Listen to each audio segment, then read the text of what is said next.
కీర్తనల గ్రంథము బైబిల్ తీసుకుని చూసుకుందాము. వాడు ఏడుస్తాడేమో.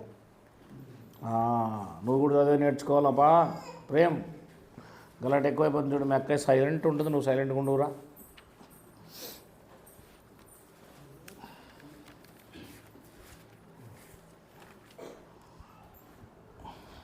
కీర్తనలు 4వ అధ్యాయం. కీర్తనలు 4వ అధ్యాయం మొదటి వచనం నుంచి చూసుకుందాము. నా నీతికి ఆధారముగు దేవా, నేను మొరపెట్టునప్పుడు నాకు ఉత్తరమేమో. ఇరుకులో నాకు విశాలత కలగజేయవాడువు నీవే. నన్ను కరుణించి నా ప్రార్థన అంగీకరించుము. నా నీతికి ఆధారముగు దేవా అంటే మనము నీతిమంతులుగా మారాలి అంటే పాపులుగా ఉన్న మనము కేవలం దానికి ఆధారం ఎవరు? దేవుడు మాత్రమే. ఒక మనిషి తప్ప, ఒక మనిషి నీతిమంతుడు అవ్వాలంటే దేవుని ప్రమేయం ఉంటేనే తప్ప నీతిమంతుడు అవ్వలేడు. అందుకే నీతిమంతులు అవ్వాలని, పరిశుద్ధులు అవ్వాలని ఎన్నో ప్రయత్నాలు మానవులు చేస్తారు, కానీ వాళ్ళ సొంత ప్రయత్నాల వలన వాళ్ళు నీతిమంతులు కాలేరు. దేవుడే మనిషిని కృప చూపించి నీతిమంతుని చేయాలి. కనుక ఆయన నీతిమంతునిగా తయారు చేసేవాడు, లేకపోతే నీతిమంతునిగా తీర్చగల సమర్థుడు అయిన దేవుడు. ఆయనకే మనం మొరబెట్టాలా. ఎవరికి మొరబెట్టాలా? ఇంకెవరికి మొరబెట్టినా కూడా లాభమో లేదు. నిన్ను నీతిమంతునిగా తీర్చగలిగిన దేవునికి మాత్రమే నువ్వు మొరబెడితే ఆ దేవుడు మనకి ఏం చేస్తాడంట? ఇరుకులో ఉన్నప్పుడు, ఇరుకు అంటే అర్థం ఏంటి? బాధలు, కష్టాలు, ఇబ్బందులు అని అర్థం. ఎప్పుడు మనము ప్రార్థన చేస్తాము? ప్రార్థన చేస్తాము అంటే ఎప్పుడైనా సరే ఇరుకులో ఉన్నప్పుడు, శ్రమంలో ఉన్నప్పుడే కదా ప్రార్థన చేస్తాము.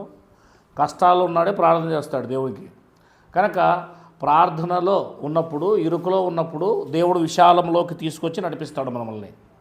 అంటే మంచి మార్గంలోనికి నడిపిస్తాడు, స్వస్థతలోకి తీసుకొస్తాడు, మంచి దారిలోనికి, మంచి జీవితంలోనికి తీసుకొస్తాడు అని చెప్తాడు ఇక్కడ. విశాలత కలగజేయవాడవు నీవే, నన్ను కరుణించి నా ప్రార్థన అని దేవునితో మొరబెడుతున్నాడు దావీదు మహారాజు. ఇక 2వ వచనం చదువుకుందాం. నరులారా, ఎంతకాలము నా గౌరవమును అవమానంగా మార్చెదరు? ఎంతకాలము వ్యర్థమైన దానిని ప్రేమించెదరు? ఎంతకాలము అబద్ధమైన వాటిని వెతుకుదురు? అంతే కదా. దేవుని వదిలేసి దేవుణ్ణి కాని వాటిని వెతికి, దేవుని కాని వాటిని ప్రేమించటం వల్ల అంతా కూడా అబద్ధమే. అది అబద్ధముని ఎన్ని రోజులు వెతుకుతారు? ఎంతకాలం మీ జీవితాన్ని వ్యర్థం చేసుకుంటారు అని దేవుడు అంటున్నాడు. ఎంతకాలం, ఇక్కడ దావీదు మాట్లాడుతున్న మాటలు. కనుక మనిషి వ్యర్థమైన దాన్ని అనుసరించి వ్యర్థముగా జీవిస్తూ ఉన్నాడు ఈ లోకంలో అని మనకు అర్థమవుతుంది. 3వ వచనం, యెహోవా తన భక్తులను తనకు ఏర్పరచుకొనుచున్నాడని, తన భక్తులను తాను ఖచ్చితంగా ఏం చేస్తాడు? ఆయనకు ఏర్పరచుకొని ఉంటాడు. అప్పుడే ఏర్పరచుకుంటాడు, సపరేట్గా ఏర్పరచేస్తాడు.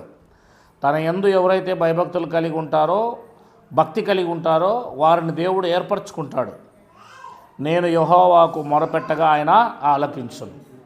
ఎవరైతే దేవుని యందు భయభక్తులు కలిగి ఉంటారో, భక్తి కలిగి ఉంటారో వారి మొరను దేవుడు ఖచ్చితంగా, వారి ప్రార్థన దేవుడు ఖచ్చితంగా ఆలకిస్తాడు అని వాక్యం సెలవిస్తుంది. 4, భయము నుండి పాపము చేయకుడి. అంటే ఒక వ్యక్తి పాపం చేయకూడదు అంటే ముందు దేవుడు అంటే భయం ఉండాలి. భయం ఉంటే పుట్టలో చేయబెట్టలేము, పాము మనల్ని కొరకదు.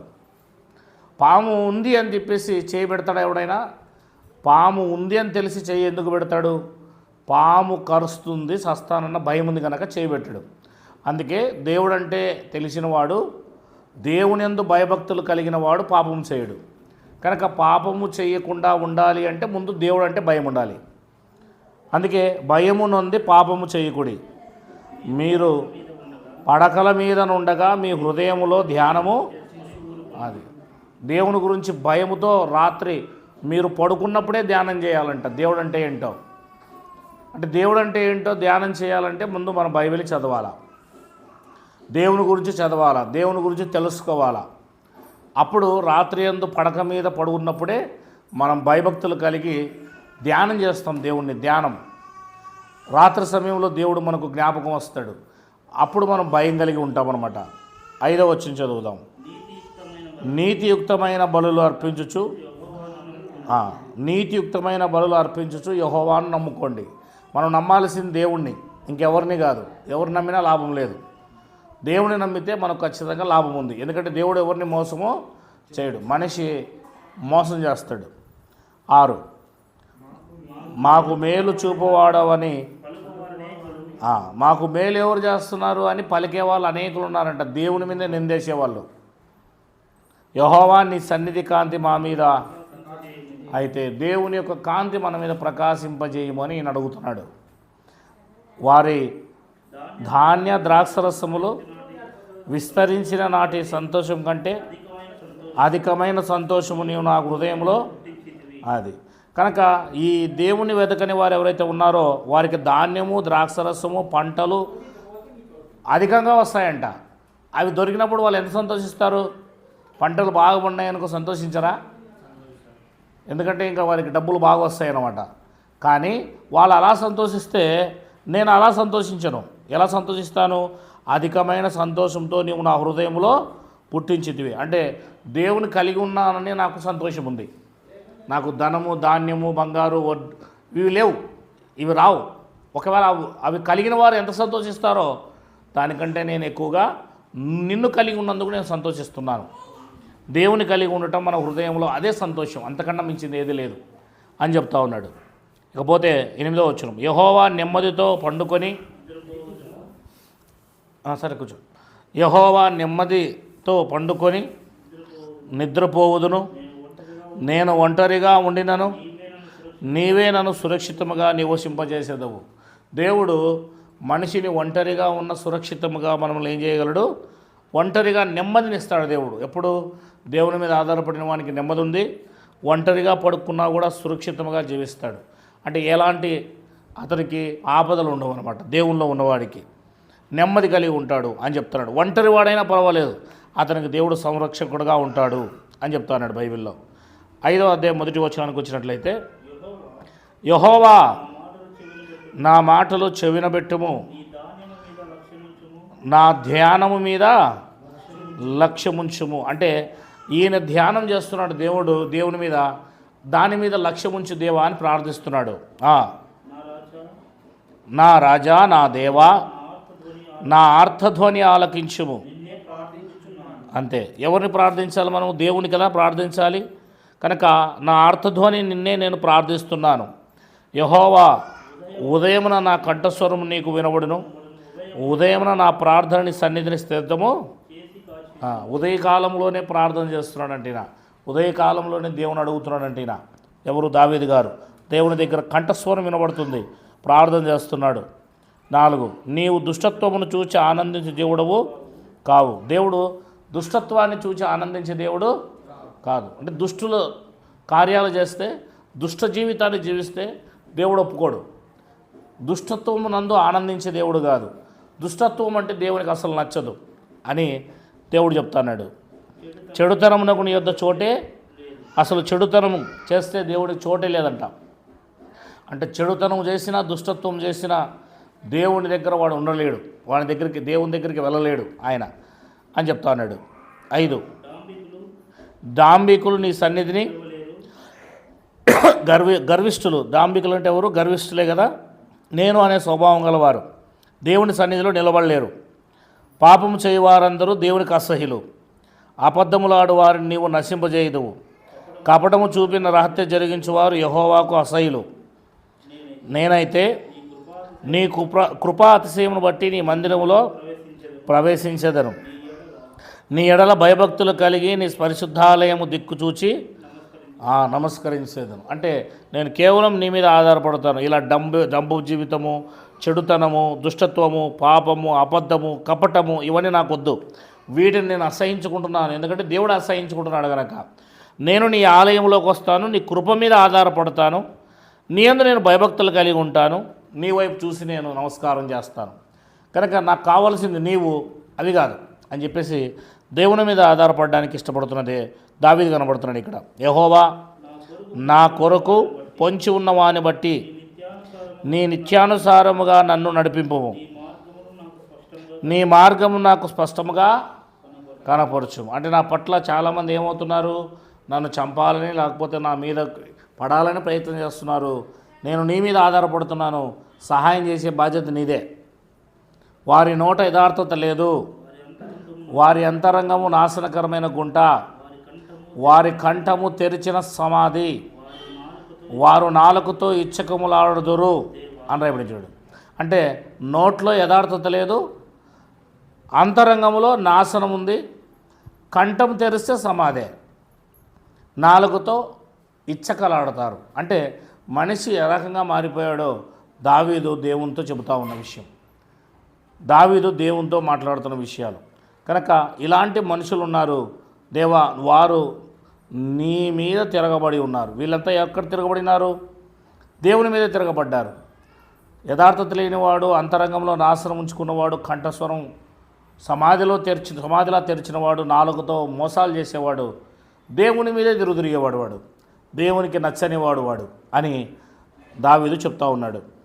అందుకే దేవా, వారు నీ మీద తిరగబడి ఉన్నారు, వారిని అపరాధములుగా తీర్చుము, వారు తమ ఆలోచనలో చిక్కబడి కూలుదురుగాక. వారు చేసిన అనేక దోషములు బట్టి వారిని దేవుడే ఏం చేస్తాడంటే వాళ్ళని, అంటే దేవుడే దేవుని ఆలయంలో నుండి, సంఘములో నుండి వెలివేస్తాడంట. అంటే ఒకవేళ ఇలాంటి ఆలోచనలు, ఎలాంటి ఆలోచనలు, డాంబికము, చెడుతనము, దుష్టత్వము, పాపము, అబద్ధము, కపటము, యథార్థత నోట లేకపోవడం, అంతరంగంలో నాశనం, కంఠములో సమాధి, నాలుకతో ఇచ్చకములాడుట, ఇలాంటి స్వభావం గల వారిని సంఘంలో నుంచి దేవుడే వెలివేస్తాడట. అంటే సంఘంలో వెలివేయట అంటే దేవుని మందిరానికి వచ్చిన వారిని, చర్చికి వచ్చిన వారిని వెలివేయట కాదు. దేవుని దృష్టిలో వాళ్ళు ఉండరు అనమాట. సంఘానికి వస్తున్నా దేవుని దృష్టిలో వాళ్ళు ఉండరు. ఆత్మీయంగా దేవుని మందిరం ఒకటి ఉంది కాబట్టి ఆ మందిరంలో వీళ్ళ పేరు ఉండదు అనమాట. దేవుడే వెలివేసి ఉంటారు వారిని. చర్చికి రావచ్చు, ఆరాధన చేయొచ్చు, అనే చేయొచ్చు, కానీ ఇలాంటి క్యారెక్టర్ ఉంటే మాత్రం దేవుని దృష్టిలో వాళ్ళు బయట వెలివేయబడి బయట ఉంటారు అన్నాడు. ఆత్మ సంబంధంగా చెప్తాన్నాడు. కనుక దేవుడు వెలివేసేంత స్థితికి మనం దిగజారుకోకుండా ఉండాలి, లోపల ఉండాలి. దేవుని దృష్టిలో ఎప్పుడు మనం ఇన్సైడ్ ఉండేటట్టుగా ఉండాలి. 11 నిన్ను ఆశ్రయించి వారందరూ సంతోషించెదరు, నీవే వారిని కాపాడెదవు కనుక వారు నిత్యము ఆనందధ్వని.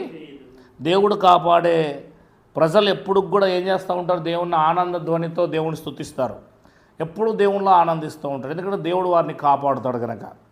యెహోవా నీతిమంతులను ఆశీర్వదించువాడు. ఎవరిని ఆశీర్వదిస్తాడు? నీతిగా జీవిస్తే దేవుడు ఆశీర్వాదాలు ఇస్తాడు. నీతి లేకపోతే దేవుడు ఆశీర్వాదాలు ఇవ్వడు. నీవే కేడముతో కప్పినట్లు నీవు వారిని దయతో కప్పెదవు, కావున నీ నామమును ప్రేమించి వారు నిన్ను గూర్చి. అది ఎలా కప్పుతాడంటే వారిని కేడెముతో కప్పునట్లు.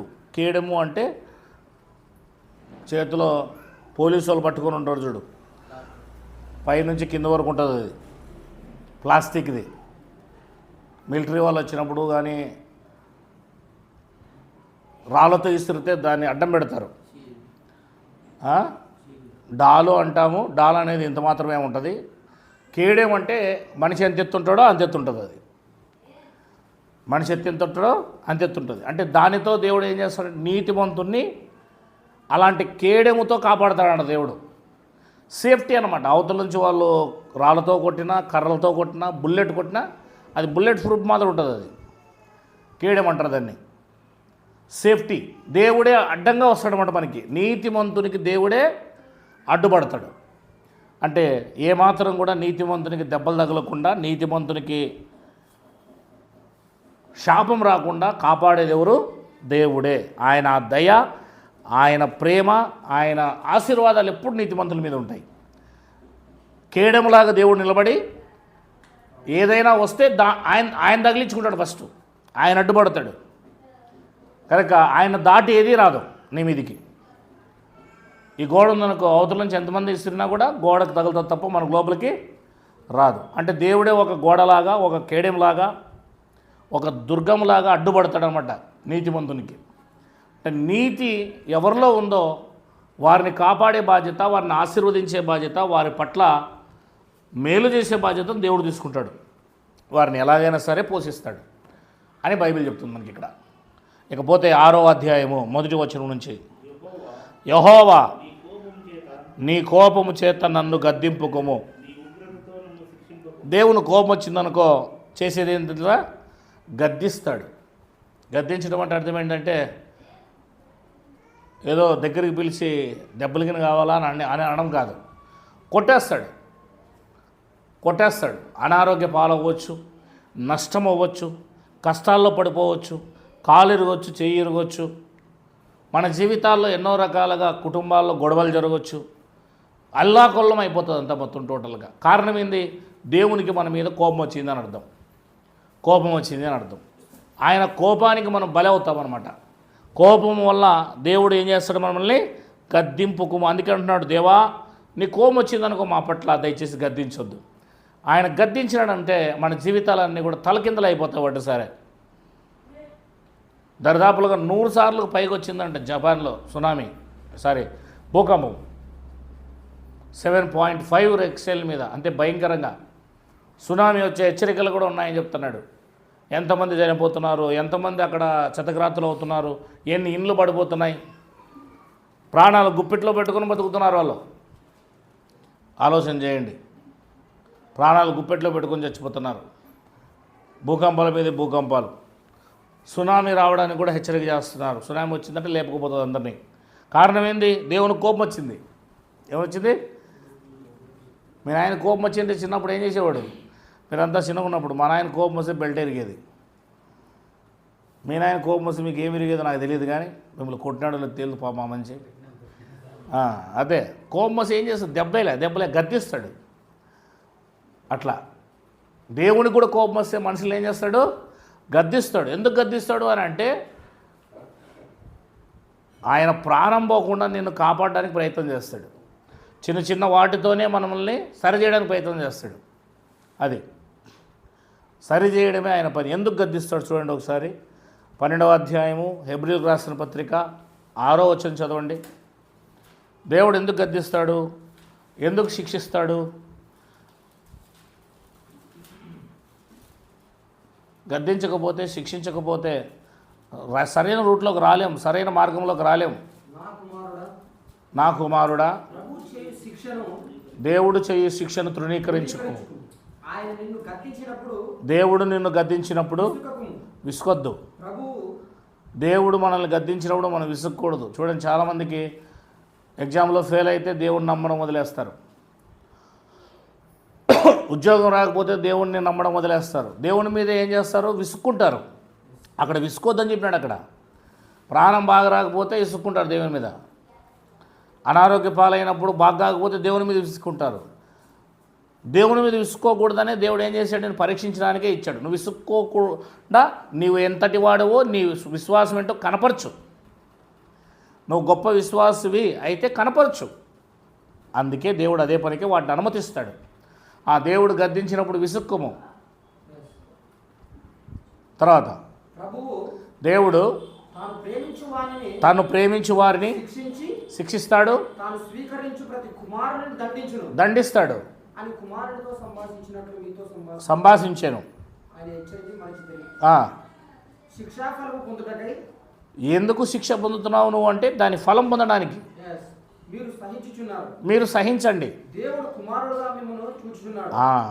దేవుని కుమారుడు కాబట్టి మిమ్మల్ని కొడుతున్నాడు. పక్కనింటి ఎందుకు కొడతాడు? మన ఆయన పోయి పక్కనింటి కొడితే వాళ్ళ ఆయన వచ్చి ఊరికే ఉంటాడేంటి? కనుక దేవుడు మిమ్మల్ని కుమారులుగా చేసుకోబోతున్నాడు. కనుక మీరు ఆయన కుమారులు. కనుక కుమారులు కొట్టే హక్కు ఆయనకుంది, గద్దించే హక్కు ఆయనకుంది. కనుక ఆయన గద్దిస్తాడు. గద్దించి ఏం చేస్తాడు? నువ్వు ఆ గద్దింపుకిన పొందుకుంటే దానిని బట్టి నువ్వు మంచి ఫలం పొందుకుంటావు.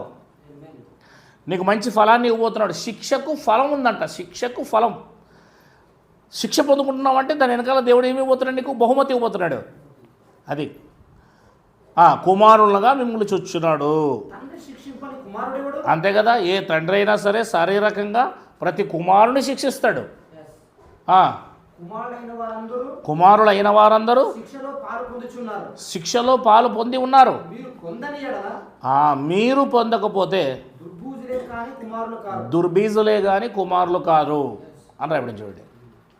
అంటే దేవుని కుమారులము ఎప్పుడైతే అవుతామో మనం శిక్ష పొందుకున్నా, ఇబ్బంది పడినా, మనం పాస్ కాకపోయినా, ఇబ్బంది అయినా, అనారోగ్యం పాలైనా, మనకు ఉద్యోగాలు రాకపోయినా, ఏం రాకపోయినా సరే మనం మాత్రం ఎప్పటికీ మన తండ్రిని తండ్రే అనాలి. మీ నాయన అన్నం పెట్టినా, మీ నాయన కొట్టినా, మీ నాయన బట్ట ఇచ్చినా, ఈకపోయినా మీ తండ్రే ఆయన. నా తండ్రి కాదేమో ఈయన, ఈ తండ్రి మాట నేను ఎందుకు కదా అని డౌట్ పడకూడదు ఎప్పుడు మనం. అట్లనే దేవుడు కూడా అంతే.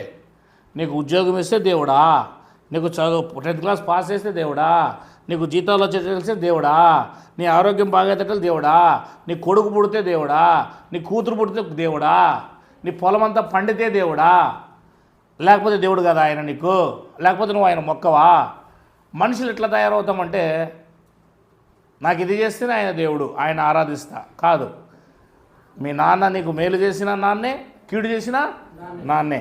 నాన్నే నీకు ఆస్తి రాసిచ్చిన నాన్నే, రాయకపోయినా నాన్నే. ఎందుకంటే ఆయనకే పుట్టే కనుక, మనమందరూ కూడా దేవుడికి పుట్టే కనుక మనకు దేవుడు మేలు చేసిన దేవుడే, కీడు చేసిన దేవుడే. యోబు గ్రంథంలో మనందరికీ తెలుసు, 1వ అధ్యాయము 8వ వచనం నుంచి చదవగలిగితే ఈ విషయం గద్దిస్తాడు దేవుడు యోబుని. ఎంత భక్తిపరుడు యోబు అంటే ఆ యోబు లాంటి భక్తిపరుడే లేడట. చదవండి ఒకసారి 1వ అధ్యాయం 8వ వచనం. దేవుడు మాట్లాడుతున్నాడు సాతానుతో. అందుకు యెహోవా, నా సేవకుడైన యోబు సంగతి ఆలోచించితివా? ఎట్లాంటి వాడంటే దేవుడే సర్టిఫికెట్ ఇస్తున్నాడు. యథార్థవంతుడు, న్యాయవంతుడు, దేవుని యందు భయభక్తులు కలిగి చెడుతనమును విసర్జించిన వాడు భూమి మీద అతని వంటి వాడెవడునూ లేడు అని యోబుకే చెప్తున్నాడు. యోబు విషయము సాతానే చెప్తున్నాడు దేవుడు. అంటే యోబు పట్ల దేవునికి ఎంతటి ఆలోచన ఉందో చూడండి. అంటే మనం ఎలా బ్రతుకుతున్నామో అనేది దేవుడికి తెలుసా లేదా? తెలుసు అంటే బైబిల్ చెప్తుంది అక్కడ. పరలోకంలో ఉన్న దేవుడు పరలోకంలో సాతాను వెళ్ళినప్పుడు సాతానుతో మాట్లాడుతున్నాడు.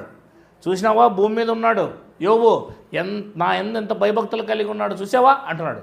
అంటే మనం ఎంత భయభక్తులు కలిగి ఉన్నామో, మనం ఏం చేస్తున్నామో, దేవుడిని ఆరాధిస్తున్నామా లేదా, దేవుడు అంటే భయభక్తులు కలిగి ఉన్నామా లేదా అని మనల్ని కూడా ఇప్పుడు కూడా దేవుడు చూస్తూనే ఉన్నాడు.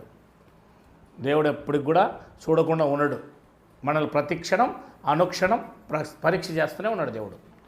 అప్పుడు ఏమన్నటువంటి సాతాను, ఊరికి నీ యందు భయభక్తులు కలిగిన వాడు ఆయన,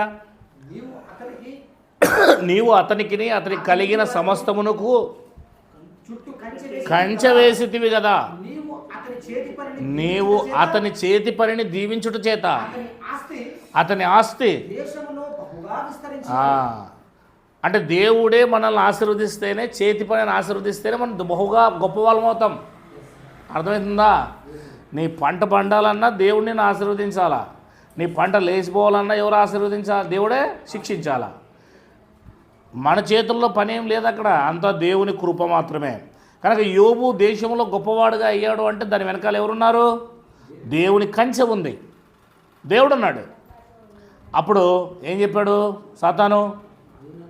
అయినను నీవు ఇప్పుడు నీ చెయ్యి చాపి అతనికి కలిగిన సమస్తమును మొత్తితే అతడు నీ ముఖము ఎదుటే నిన్ను దూషించి నిన్ను విడిచిపోతాడు.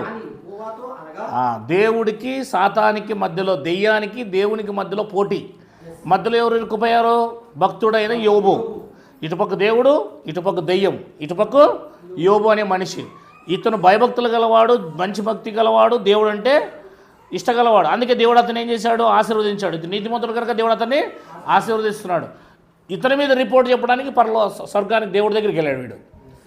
ఇప్పుడు నువ్వు కంచె తీసేయి. ఏం చేయమన్నాడు? కంచె తీసేసేయి.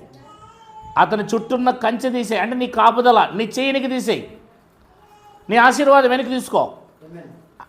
అప్పుడు అతను పూర్తిగా పేదవాడవుతాడు. అతనికి కలిగినవన్నీ వెళ్ళిపోతాయి. అతని పిల్లలు చచ్చిపోతారు. అతని ఆస్తి జీరో అవుతుంది. జీరో అయిపోతాడు. అప్పుడు ఖచ్చితంగా ఉన్నప్పుడు దేవుడా అంటాడు, లేనప్పుడు ఖచ్చితంగా దేవుడు నాకు ఏమిచ్చాడు అని చెప్పేసి నేను దూషిస్తాడు. చూసామా అని ఛాలెంజ్ చేశాడు. ఛాలెంజ్ చేయని దేవుడు ఒప్పుకున్నాడు. భూమి మీదకి దిగొచ్చాడు. మీకు తెలుసు, కింద నుంచి అంతా చదువుకుంటూ వస్తే ఒంటెలు 3000 ఒంటెలు, 5000 గొర్రెలు, 500 జతల ఎడ్లు, 3000 గాడిదలు, మొత్తం టోటల్గా అన్ని శత్రువులు వచ్చి ఎత్తుకొని పోతారు. చివరికి 10 మంది పిల్లలు ఒకే ఇంట్లో భోజనం చేస్తూ ఉంటే డైనింగ్ టేబుల్ కింద కూర్చొని 4 వైపుల నుంచి గాలి వచ్చి పైన టాప్ పడిపోయి మొత్తం సమాధి అయిపోతారు. వాళ్ళు ఇంట్లోనే చచ్చిపోతారు. ఈ విషయాలు ఒక్కొక్కడు వచ్చి యోబు చెప్తూ ఉంటారు. అప్పుడు యోబు ఏమంటారు చూడండి 20వ వచనంలో, అప్పుడు యోబు లేచి తన పై వస్త్రాన్ని చింపుకొని తల వెంట్రుకలు గుండు చేసుకొని నేల మీద సాష్టాంగపడి నమస్కారం చేసి ఇలా అన్నాడు, నేను నా తల్లి గర్భంలో నుండి ఏమీ లేకుండా వచ్చాను. చచ్చిపోయినప్పుడు కూడా ఏమీ లేకుండా పోతాం మనము. దేవుడిచ్చాడు, దేవుడు తీసుకుని పోయాడు.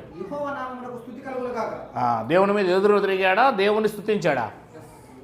అది గద్దించినా సరే ఆయనను గద్దించినట్లుగా మనల్ని గద్దించలేదు. ఇంకా అంత గద్దించినా సరే దేవుని స్తుతిస్తున్నాడు, దేవుని గణపరుస్తున్నాడు, దేవుని దగ్గరికే వస్తున్నాడు.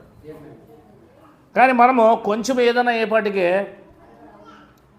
మా అమ్మకు జ్వరం వచ్చేపాటికే, మా నాయనకు జ్వరం వచ్చేపాటికే, లేకపోతే నా కొడుకులకు జ్వరం వచ్చేపాటికే, లేకపోతే నాకు ఏదైనా అనుకున్నది జరగకపోయినపాటికే దేవుని ఆరాధించడం పక్కన పెడతాం, దేవుని స్తుతించడం పక్కన పెడతాం, దేవుని దగ్గరికి రావడం నిర్లక్ష్యం చేస్తాం. ఆ వైఖరిని అప్పుడే కనిపించేస్తాం.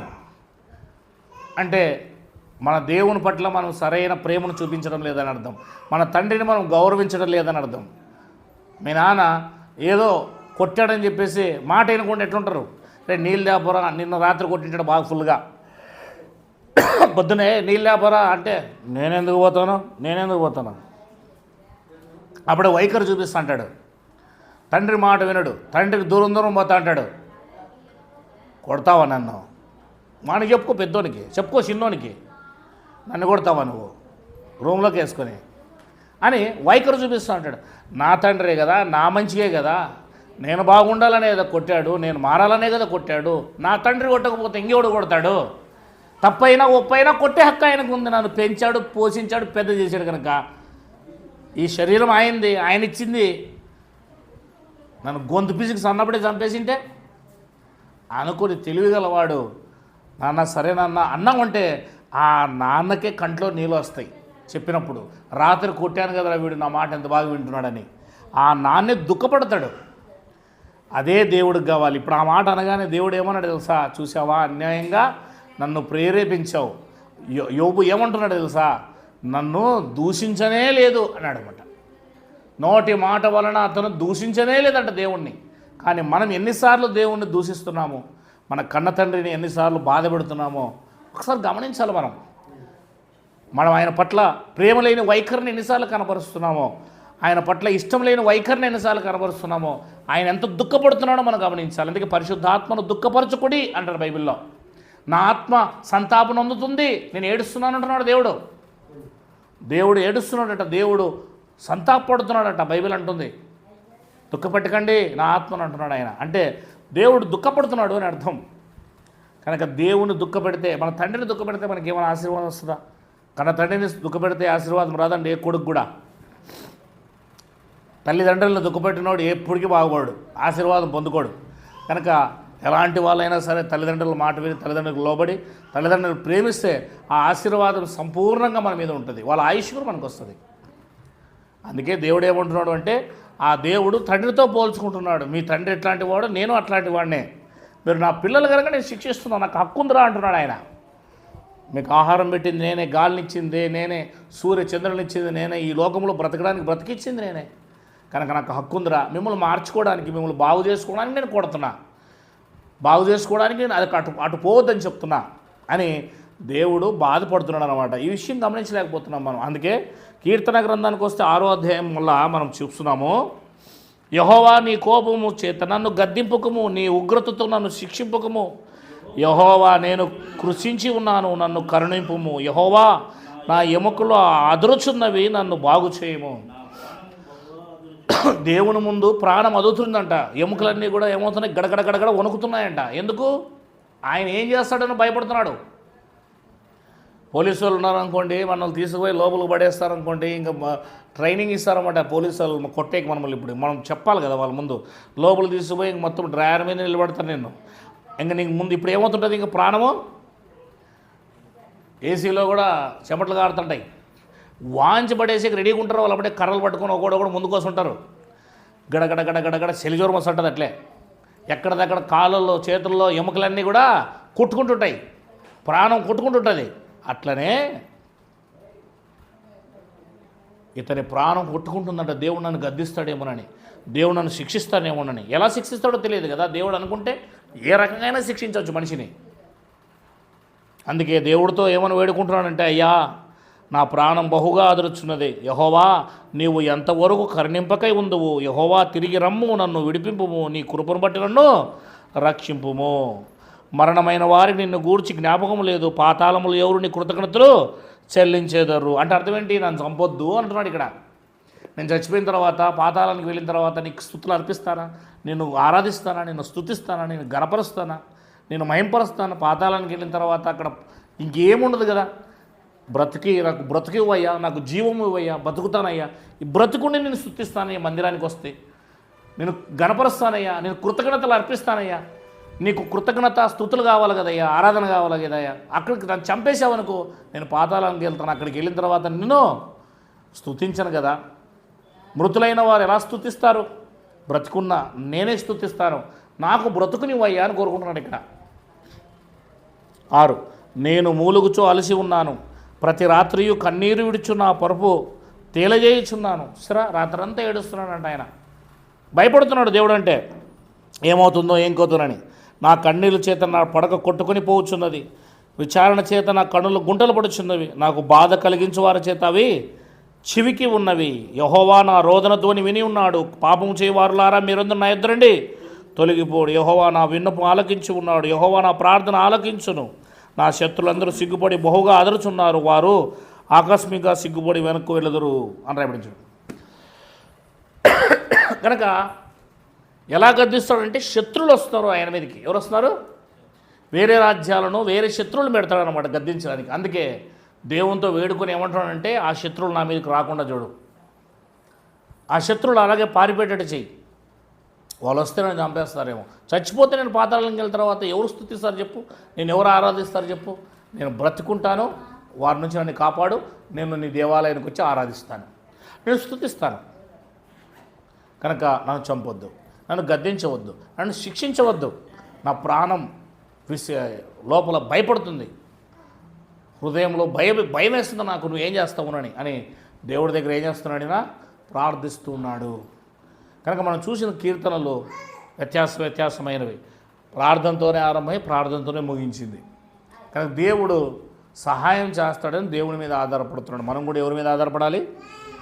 కేవలం ఎవరు సహాయం చేయలేరు. మనుషులు ఎప్పుడూ సహాయం చేయరు. మనం వెళ్ళి డాక్టర్ల దగ్గర ప్రాధాయపడతాం, కానీ ముందు దేవుని దగ్గర ప్రాధాయపడం. మనం వెళ్ళి మంత్రుల దగ్గర ప్రాధాయపడతాం, కానీ మనం దేవుని దగ్గర ప్రాధాయపడం. మనం వెళ్ళి మనుషుల దగ్గర ప్రాధాయపడతాం, కానీ ముందు దేవుని దగ్గర ప్రాధాయపడం. చెప్పాల్సింది ఎవరంటే దేవుడు. దేవుని చెప్పినామనుకో, మనుషులందరి వాళ్ళ మనసు మార్చి మన కార్యాలు జరిగించే పని బాధ్యత ఆయన తీసుకుంటాడు. కనుక ముందు మనం ఎవరి దగ్గర మొరబెట్టాలి? ఎప్పటికీ కూడా మర్చిపోవద్దండి, దేవుని దగ్గర మొరబెట్టండి, దేవుని అడగండి. ఆ తర్వాతే రెండవ స్టెప్ వేయండి. అది నేర్చుకుంటే క్రైస్తవ్యంలో నిజంగా ఆయన పేరు తలుచుకున్న మరుక్షణమే సహాయం చేస్తాడు ఆయన. అంతే. యేసయ్యా సహాయం చేయి ప్రభువా అని దేవుని అడిగినామంటే ఆ క్షణమే, ఆ పేరు పలికిన మరుక్షణమే ఆ దేవుడు సహాయాన్ని నలమూల వైపు నుంచి, ఏ వైపు నుంచి ఎలా తీసుకొస్తాడో తెలియదు, తీసుకొచ్చి మనకు సహాయం చేస్తాడు. కనుక ఆ విషయాన్ని మనం గమనించాలి. చూసారా, మన రోజున గాలం సాక్ష్యం చెప్పింది. ఒక చేతిలో ఏదో ఎత్తుకుందంటే ఇంకో చేతిలో ఇంకేదో ఎత్తుకుందంట. అవునా? ఇంకొక చేయి బాగాలేదు ఆమెకి ఎట్లా. కనుక ఇంకా ఆ రెండు కింద పడేసి పారిపోవాలా, కానీ కింద పడేసి కూడా ఆయన శక్తి లేదు. ముందు పాము కనబడిందంట, ఇట్లా పడిగెత్తుకుంటూ యేసయ్యా సహాయం చేయి ప్రభువా నువ్వే ఉన్నావు అనేదానికి అది కళ్ళు తెరుచుకొని పోయిందంట. మరి ఏదనుకుంటున్నారు? దేవుడు మిరాకల్స్ చేయగలడు, దేవుడు అద్భుతం చేయగలడు, దేవుడే కాపాడుతాడు. ఇంకెవరు కాపాడుతారు చెప్పు? ఇంకా మనం ఈ నిరాశ ఏమంటారు దాన్ని, ఇంక ఎట్టి పరిస్థితుల్లో మన సమస్యలన్నీ కూడా మనం చుట్టుకొని ఉన్నప్పుడు మనం ఒక్కరినే ఆధారపడాలి. ఎవరిని ఆధారపడాలా? ఒక ఉదాహరణ చూపిస్తాను నేను. బైబిల్లో ఒక రాజు ఉంటాడు, ఆయన పేరు యెహోషాపాతు. మొదటి రాజుల గ్రంథం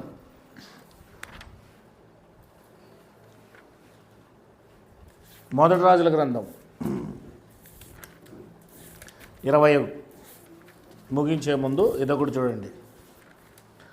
మీరు వీడియోస్ రాయాలి, వీడియోస్ రాకపోతే ఫైన్స్ ఇవ్వాలి. మీరు వీడియోస్ రాస్తే అనేక విషయాలు తెలుసుకుంటారు. మంజులమ్మ నువ్వు కూడా రాయాలి, దేవుని పనిని పట్టించుకోవాలి. 22వ అధ్యాయము మొదటి రాజుల గ్రంథము 29వ వచనము. ఇశ్రాయేల్ రాజును యూదా రాజుకు యెహోషాపాతును రామోత్ గిలాదు మీదికి పోవుచుండగా ఇజ్రాయెల్ రాజు, నేను మారు వేసుకుని యుద్ధంలో ప్రవేశిస్తాను, నీవైతే నీ రాజవస్త్రాలు ధరించుకొని ప్రవేశించమని యూదా రాజుతో చెప్పాడు. మారువేషంలో వేసుకొని యుద్ధానికి అహాబు రాజు ఇశ్రాయేల్ రాజు వెళ్ళాడు. యూదా రాజు అయితే మామూలుగానే వెళ్ళాడు. సిరియా రాజు మీదకి యుద్ధానికి వెళ్ళారు వీళ్ళు. సిరియా రాజు తన రథాల మీద అధికారే ఉండి 32 మంది అధిపతులను పిలిపించి, అల్పులతో కాదు గనులతో కాదు మీరు పోట్లాడవలసి వద్దు, మీరు కేవలం ఇశ్రాయేల్ రాజు మాత్రమే పోట్లాడండి, అతను దొరికితే చంపేయండి. రథాధిపతులు ఈ 32 మంది యెహోషాపాతును చూచి ఇతడే ఇశ్రాయేల్ రాజు అనుకొని అతనితో పోట్లాడుటకు అతని మీదికి వచ్చిరి. యెహోషాపాతు ఏం చేశాడు? ఇప్పుడు కేకులు అంటే అర్థం ఏంటో అందరూ 32 మంది చుట్టారు. చుట్టి ఏం చేశారు? కత్తులు కటారాలు తీసుకొని బాణాలు తీసుకొని రెడీ చేశారు. ఇట్లా 32 మంది ఒక రాజును, ఆయన యూదా రాజు. కానీ ఇశ్రాయేల్ రాజు అనుకున్నారు. ఈయన కేక్ వేశాడు. కేక్ వేసాడేంటి? కాపాడండి అని కేకే లేదు. దేవా యేసయ్యా, ప్రభువా కాపాడు ప్రభువా అని దేవుని మొరబెట్టాడు, ప్రార్థన చేశాడు. ఎప్పుడైతే ప్రార్థన చేశాడో, కేకలు అంటే అక్కడ మొరబెట్టుట ప్రార్థన అని అర్థం. ప్రార్థన చేశాడు. ఆ 32 మంది రథాధిపతులు అది వెంటనే వాళ్ళ బాణాలు ఇలా ఎక్కుపెట్టి ఇంక వదలాలి. ఆ సమయంలో దేవుడా కాపాడు అనే పాటికే దేవుడు ఈ 32 మంది మనస్సును ఏం చేశాడు? దేవుడు, అతను ఇశ్రాయేల్ రాజు కాదురా, వేరే అతను వదిలేయండి అని చెప్పాడు దేవుడు. వాళ్ళ మనసులో పెట్టాడు ఆ మాట. ఆ ఆలోచన వచ్చేది చేసిన 32 మందికి ఒకేసారే. మనసు మార్చేది ఎవరి పని? ఆలోచనలు వచ్చేది చేసేది ఎవరి పని?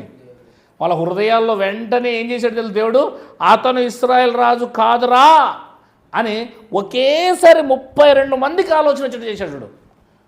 ఒకవేళ ఒక్కడికి రాకపోయినా కూడా బాణం వదిలేవాడు. 31 మందికి వచ్చే ఆలోచన ఒక్కడికి రాకపోయినా బాణం వాడు వదిలేవాడు, చచ్చేవాడు. దేవుని మీద ఆధారపడితే మొత్తం సెట్టే కాపాడతాడు దేవుడు. విడిచిపెట్టేశారు అతన్ని, తెలుసా ఏం చేశారు? సర్లే ఎవడైతే ఏముందో మనం వేసేద్దాం అనలేదు. దేవుడు అనుకుంటే ఆయన మీద ఆధారపడితే ఖచ్చితంగా దేవుడు కాపాడుతాడు, నేడు కూడా కాపాడుతాడు. అందుకే ప్రార్థన చేయాలి మనము, దేవుని మీద ఆధారపడాలి మనము. దేవుని మీద ఆధారపడేది మాత్రం ఎప్పటికీ వద్దు. నువ్వు ఏ సమయంలోనే సరే దేవుని మీద ఆధారపడేది నేర్చుకో. మనం ఇల్లు కడుతున్నామా, పునాది వేస్తామా, దేవుని మీద ఆధారపడి ముందు పునాది వేసేటప్పుడు కూడా, మూలరాయి వేసేటప్పుడు కూడా ప్రార్థన చేసి మూలరాయి వేయండి. పొలంలో విత్తనం చల్లేటప్పుడైనా ప్రార్థన చేసి విత్తనం చల్లండి. కోతకాలంలో నేను మన నెవిలోళ్ళ విశ్వాసులు పాపం 30 మంది ఉంటారు. అందరూ అన్ఎడ్యుకేటెడ్ పీపుల్స్, అంతా ఎడ్యుకేటెడ్ లేదు వాళ్ళకి ఏం తెలియదు పాపం. కానీ పొలములో వాళ్ళు కోత సమయం వచ్చేసినప్పుడు ప్రార్థన పెట్టించుకొని భోజనాలు పెట్టి వాళ్ళ సంఘంనంతా పిలిపించి వాళ్ళ చేనులో ప్రార్థన పెట్టించుకుంటున్నారు. సుమారుగా 20 మందికి భోజనాలు చేశారు. ఒక 20 మంది పైన వచ్చారు. అందరికీ బైబిల్ తీసే కూడా రాదు, బైబిల్ పట్టుకునే కూడా తెలియదు వాళ్ళకి, అట్లా ఉన్నారు. కానీ భయభక్తులు కలిగి ఉన్నారు. ప్రార్థన చేయమంటే మోకరిస్తారు, వెంటనే మోకరిస్తారు. అంత భయభక్తులు కలిగిన వారు అన్ఎడ్యుకేటెడ్ పీపుల్స్. కానీ తెలివి మీద ఆధారపడరు, భయం మీద ఆధారపడతారు. లాస్ట్కి వచ్చినప్పుడు ప్రార్థన చేసినప్పుడు నన్ను పిలిపించినాడు కాబట్టి నేను పోయినా అన్నారా కొంచెం మాకి చెప్పని. మరి ఆ సేనగలవాడు ఊహించినంత కానికి ఇచ్చాడు నాకైతే. ఆ పిల్లోనికి ఇమ్మని చెప్పినా లేదు లేదు మీరు తీసుకున్నా అంటే నన్ను వీళ్ళు ఊహించినంత కానికి ఇచ్చాడు పాపం. అంటే ఎంత ప్రేమ వారికి దేవుని పట్ల, దేవునికి అడిగి చేయాలన్న ఆలోచన. అదే ఆ పిల్లోడు అందరూ అంటున్నాడు, ప్రతి ఒక్కరు అంతేనా సేనలో ప్రతి ఒక్కరు ప్రార్థన చేయించుకున్న తర్వాత ఏ కార్యమైనా చేస్తారు మా వాళ్ళు. ముందు దేవుడు, ఆ తర్వాత రెండో పని చేస్తారు మా వాళ్ళు. దేవుని మీద భయభక్తులు కలిగి ఉంటారు అని చెప్తాడు. కానీ వాళ్ళకి మాట్లాడే గిట్లో తెలియదు, అమాయకంగా ఉన్నారు వాళ్ళు. అంటే అలా ముందు దేవుని మీద ఆధారపడే స్వభావం మనకు రావాలి. తెలివి తేట మీద ఆధారపడకూడదు ఎప్పుడు. కనుక దేవుని మీద ప్రతి కార్యం నువ్వేం చేస్తున్నా దేవునికి ముందు ప్రార్థన చేయాలా, కార్యం చేయాలా, ఆ తర్వాత రెండోది. కనుక అది కృతజ్ఞత అర్పించినట్లు, నువ్వు దేవుణ్ణి ప్రదర్శించినట్లు, దేవుని అడిగి చేసినట్లు అదవుతుంది. దేవుని అడగకుండా ఏ పని చేయకూడదు, దేవుని అడగకుండా ఏ పని చేయకూడదు. 2వ సమూయేలు గ్రంథము 2వ అధ్యాయము 1వ వచనం చదవండి. దేవుడికి చెప్పకుండా, మీ నాన్నకు చెప్పకుండా ఏ పనైనా చేస్తే బాగుంటుందా? దొంగ పని అయితే చేస్తావు. కనుక తల్లిదండ్రులకు తెలియకుండా ఏ పని చేయకూడదు మనము. అలాగా దేవుడికి తెలియకుండా ఏ పని చేయకూడదు, ఆయన అడగాలి. సమూయేలు గ్రంథము 2వ అధ్యాయము 1వ వచనం చదవండి. దావీదు ఏం చేస్తున్నాడో చూడండి. మహారాజు ఆయన అనుకుంటే ఆయన ఎవరికి చెప్పాల్సిన అవసరం లేదు. సమూయేలు 2వ గ్రంథము 2వ అధ్యాయము. ఇది జరిగిన తర్వాత యూదా పట్టణంలోనికి, చూసారా దావీదు ఎవరండి? 12 గోత్రాలకు రాజు. ఒక రాజు అడగాల్సిన అవసరం ఏముందండి? సామాన్య మానవులు మనమే ఏ పని కూడా దేవుని అడగం. కానీ రాజు ఏం చేస్తున్నాడు? నేను యూదా పట్టణంలోనికి వెళ్ళాలా లేదా అని ప్రార్థన చేస్తున్నాడు. చదవండి. నేను యూదా పట్టణంలోనికి వెళ్ళాలా లేదా? దేవుడు అప్పుడు సమాధానం ఏం చేశాడు? పో అన్నాడు. పో అన్నాడు. మళ్ళా ప్రార్థన చేశాడు. యూదా పట్టణం, యెరూషలేము పట్టణంలో, యూదా పట్టణంలో ఎక్కడికి వెళ్ళాలి నేను అడిగాడు. దేవుడు హెబ్రోనుకు పొమ్మని ఆయనకు ఉత్తరం ఇచ్చాను.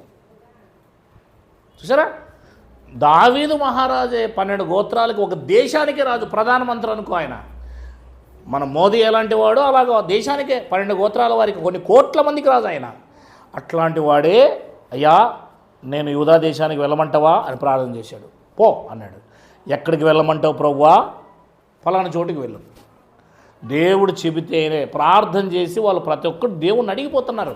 మనం ఏ పని చేసినా ఈరోజు దేవునికి అడగడం లేదు. ఎందుకంటే దేవుడు అంటే మనకు తండ్రిగా భావించడం లేదు. మనం మన తండ్రిగా దేవుని భావిస్తేనే కదా మన తండ్రికి చెబుతాం ఏ విషయమైనా.